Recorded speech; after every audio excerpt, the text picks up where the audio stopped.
बस्नुस् बस्नुस् मान्य अर्थमन्त्री बोल्दै हुनुहुन्छ।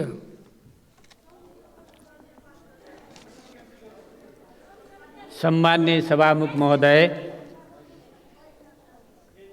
सभामुख महोदयको अनुमतिले मैले अर्थमन्त्रीको हैसियतले यहाँ आफ्नो भनाइ प्रस्तुत गर्न चाहन्छु। संसद विघटन भयो, एकपटक होइन दुई पटक। लोकतन्त्रको बहाली भयो र संसद सुचारू गर्ने प्रक्रिया अगाडि बढ्यो र यो क्रममा पनि धेरै उतार चढावहरू हामीले भोग्यौँ। राष्ट्रका बारेमा गम्भीर प्रकृतिका एजेन्डाहरू यहाँ बहस भए, एसएसपी लगायतका एजेन्डाहरूमा बहस भए, छलफल भए। ती एजेन्डा आज पनि जिउँदै छन् र म अहिले सम्मान्य सभामुखले संसदीय छानबिन समिति सरकारको पहल, सम्मान्य सभामुखको अगुवाईमा जो संसदीय समिति बनेको त्यसलाई म स्वागत गर्न चाहन्छु, त्यसप्रति म धन्यवाद दिन चाहन्छु। तर म एउटा कुरा यहाँ भन्न चाहन्छु।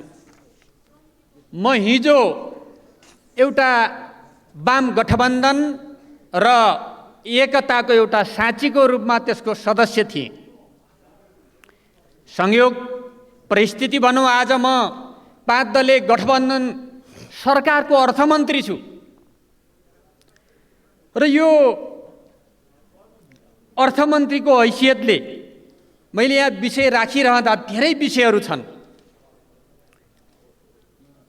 मैले मप्रति उठेका विषयहरूको जवाब कसरी दिन्छु त्यो मेरो दायित्व हो। धेरै विषयहरू छन्, धेरै विषयहरू अहिले विगतका विषयहरू म कोट्याउन चाहन्न। मैले संसदमा आएर बोल्न नपाउने नैतिकता के कारणले गुमाएँ? न मैले सङ्कट परेका जनताको कोरोनाको क्रममा बदमासी गरेँ,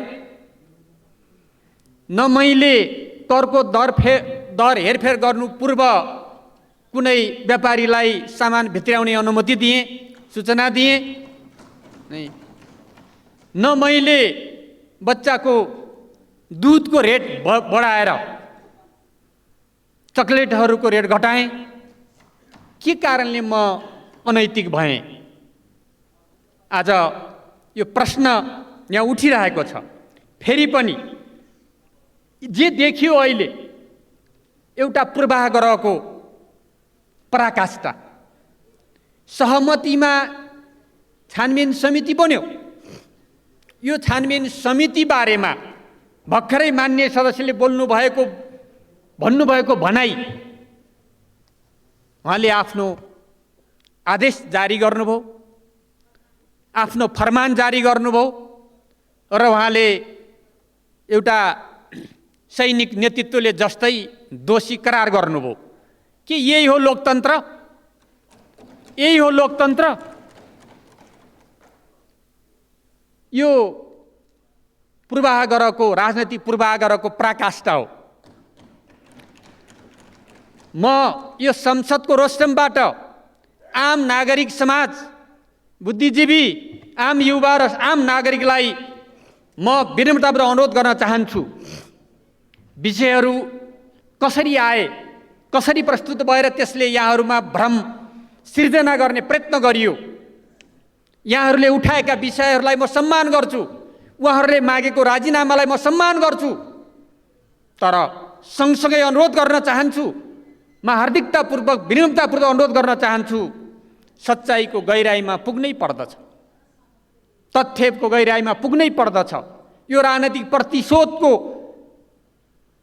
भित्रबाट उठेका मुद्दाहरूमा सच्चाइमा पुगिएन भने कतै फेरि अन्याय हुन्छ कि कसैलाई भन्ने बारे पनि सोच्नको लागि म हार्दिक अनुरोध गर्दछु। म धेरै घटनाहरू छन्, मैले त्यो घटनातिर जान चाहन्न।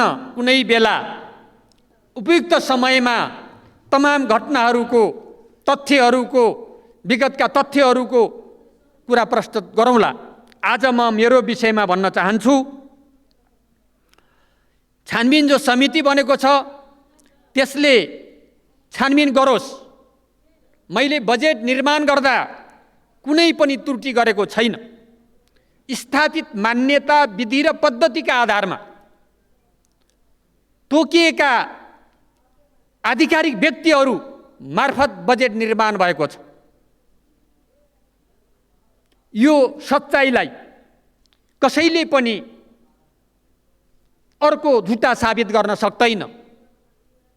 करको दर रेट हेरफेर गर्ने सन्दर्भमा मैले सचिव, 2वटा सचिवहरू हुन्छ अर्थ मन्त्रालय, 2वटा सचिव र 2वटा डिजीहरूलाई नीतिगत निर्देशन गरेको छु।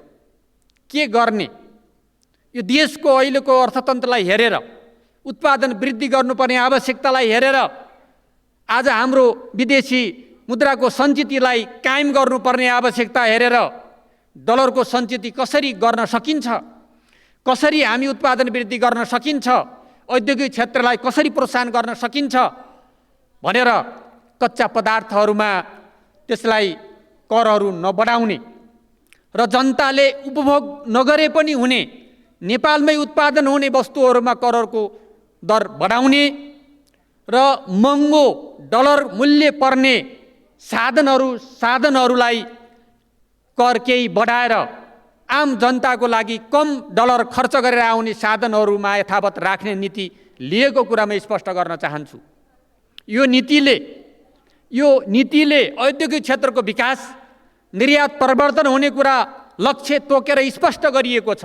त्यो लक्ष्य अनुसार देशको अर्थतन्त्रलाई सबलीकरण गर्न महत्त्वपूर्ण योगदान गर्ने मलाई पूर्ण विश्वास छ। सरकारले ल्याएको नीति कार्यक्रमको मार्गनिर्देशनमा रहेर मैले यो बजेट र यो नीतिहरू निर्माण गरेको कुरा म यहाँ पुनः फेरि स्पष्ट गर्न चाहन्छु।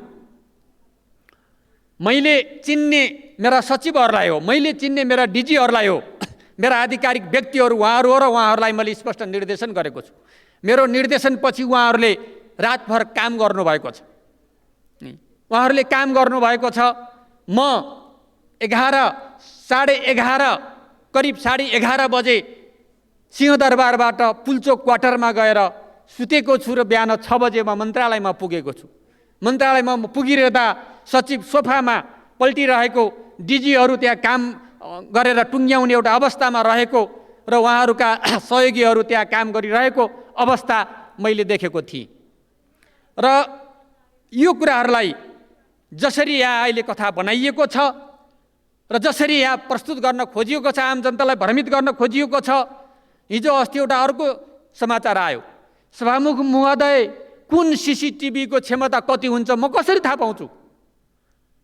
कति वर्ष पहिला राखेको सीसीटीभी बारे मलाई कसरी जानकारी हुन्छ? सायद अब यो शिक्षाबाट सबै मन्त्रीले त ख्याल गर्ने होला। कुन मन्त्रीले गएर सीसीटीभीको क्षमता सबभन्दा पहिला जानकारी लिन्छ होला? कसरी थाहा हुन्छ? यहाँ अहिले भएको सीसीटीभी बारे हामी मान्नेहरूलाई के जानकारी होला? त्यो प्राविधिक व्यक्तिले जान्ने कुरा होला।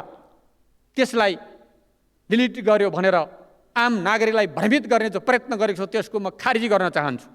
सत्य तथ्य त्यही छ। टेक्निकल रूपमा हेर्ने मान्छेहरूले त्यसलाई मैले कसरी त्यसको जवाबदेहिता मैले लिन सक्छु?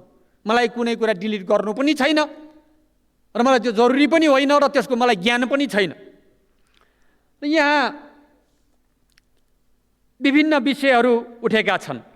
मैले यसकारण अहिले नैतिक गुमाउनु पर्यो कि विगतमा अरबौंको तस्करीका लागि खोलिएका डलर, लाखौं डलर खर्च गरेर तस्करी मौलाउने गरी खोलिएका सुपारीहरू अब तस्करी हुने बन्द भएका छन्। अब तस्करी हुनै सक्दैन नेपालमा।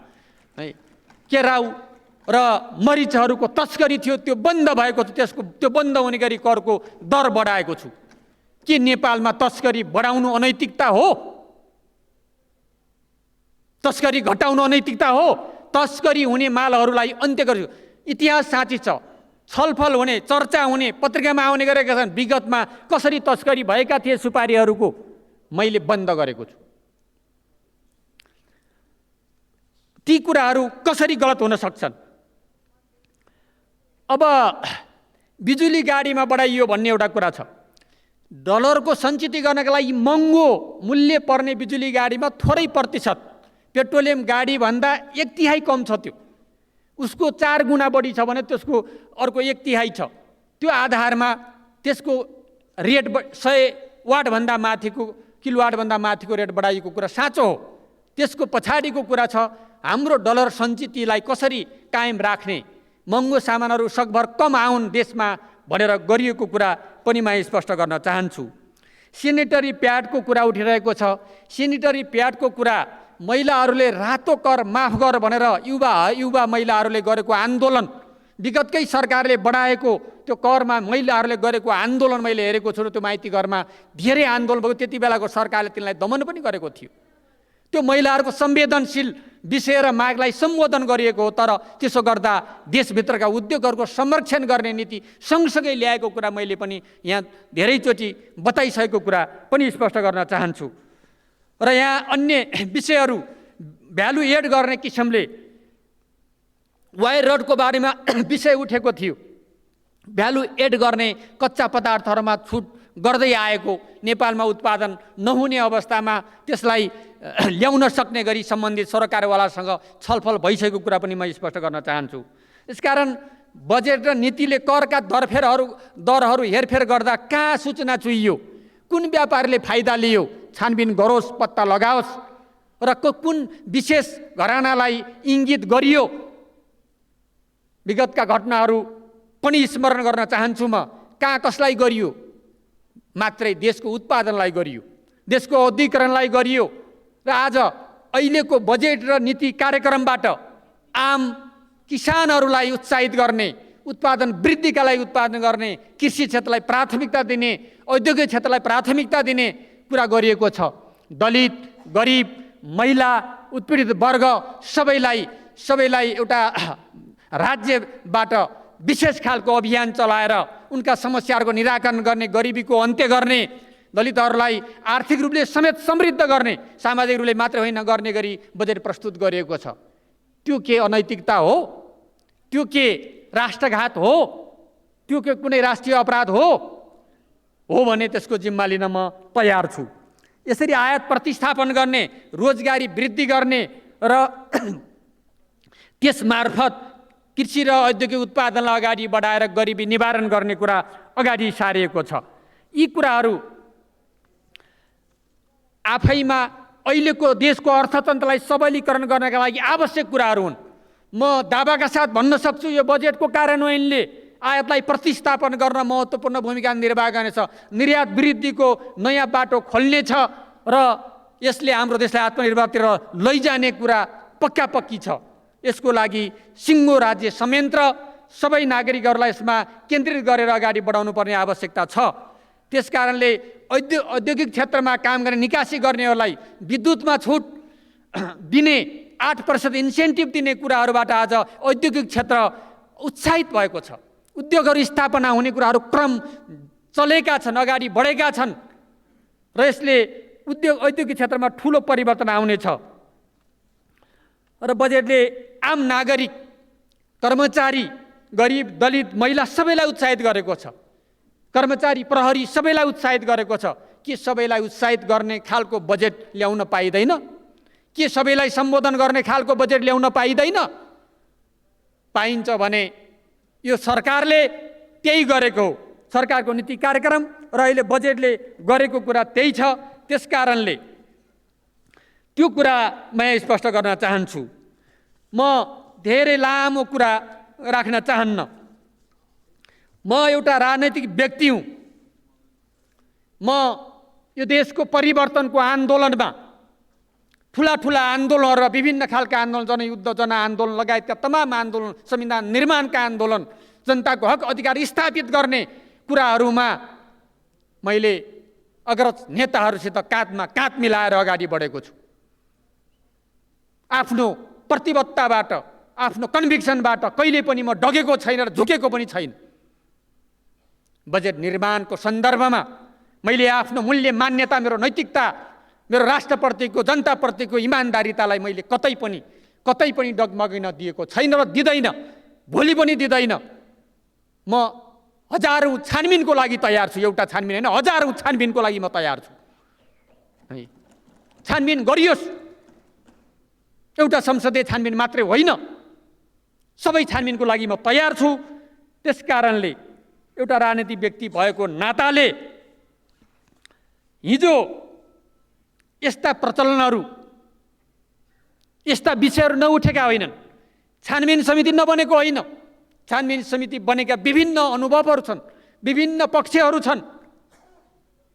आज आम नागरिकले विषय उठाएको कारण, नागरिक समाजले विषय उठाएको कारण, आम नागरिकलाई एउटा भ्रम सिर्जना भएको कारण मैले आफू सही गरेको, गल्ती नगरेको, राष्ट्रको पक्षमा, देशको पक्षमा काम गरेको हुँदाहुँदै पनि यो भ्रम सिर्जना भएर जुन समस्या मैले देखिरहेको छु त्यसलाई सत्य तथ्यले नै स्पष्ट गर्नेछ भन्ने कुरा म यहाँ राख्न चाहन्छु। देशको राष्ट्रियताको, राष्ट्रको, जनताको पक्षमा उभिएर निरन्तर सङ्घर्षबाट अगाडि बढिरहेको एउटा व्यक्तिमाथि अनावश्यक झुट्टा लान्छनाहरू, आरोपहरू जो लगाइएको छ त्यसको म आफ्नो तर्फबाट त्यसलाई अस्वीकार गर्दछु, खारेज गर्दछु। छानबिन समितिले गर्ने काममा मेरो पूर्ण सहयोग हुनेछ, मेरो पूर्ण सहयोग हुनेछ।